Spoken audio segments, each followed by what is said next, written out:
আজকের এপিসোডে আবারও হাজির হলাম আপনাদের সামনে। মানসিক প্রশান্তি একটা বিষয়, মানসিক যন্ত্রণা একটা বিষয়, এই দুটো বিষয়ের সমন্বয়ে কিছু কথা বলার জন্য।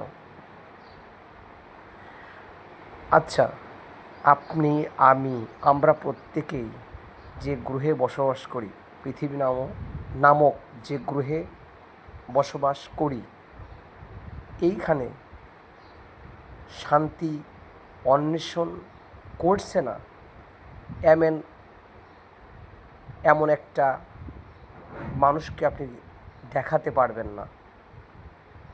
কিন্তু যদি কিনা আমরা শান্তির আশায় অশান্তি ডেকে আনি, তাহলে তো শান্তি পাওয়া সম্ভব নয়। যদি বলেন কেন, কীভাবে ডেকে আনছি? এই ধরুন, আমি একটা কাজ শুরু করছি, যে সিম্পল একটা কথা বলা যাক, আমাদের গ্রামের দিকে যেটা প্রচলন আছে।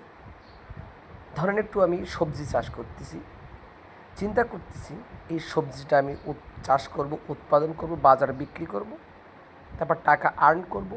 সেই টাকা থেকে আমি কিছু সংসারের জন্য, যদি আমি ব্যাচেলার থেকে আমার জন্য কিছু করব। কি করব? হোক সেটা সঞ্চয় করতে পারি, হোক সেটা ব্যাংকে রাখতে পারি, হোক সেটা নিজের পারপোজে খরচ করতে পারি, হোক সেটা আমি কিছু ভালো ড্রেস, নিজেকে ওয়েল সেট আপ তৈরি করার জন্য কিছু পোশাক বা জামা কাপড় কিনতে পারি। কিন্তু সমস্যাটা তো তখনই সৃষ্টি হয় যখনই আপনি একটা জিনিস বা আমি একটা জিনিস করতে যাচ্ছি, আমার লিমিটেশনটা কতটুকু, কিন্তু তার পূর্বেই যদি আমার চাওয়াটা তার থেকে বেশি হয়ে যায়, তাহলে সেই পাওয়া থেকে সেই চাওয়া পূরণ করা সম্ভব হয় না। ঠিক এই জায়গায় এসে আমাদের সমস্যাটা তৈরি হয়।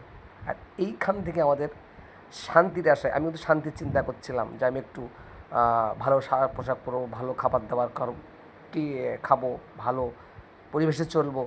কিন্তু আমি যে বেশি চাচ্ছি, এইটাই কিন্তু যখন ওই অভাবটা পূরণ হচ্ছে না, তখন কিন্তু মানসিক শান্তির পরিবর্তে আমি মানসিক যন্ত্রণা, মানসিক প্রেশার আনয়ন করছি।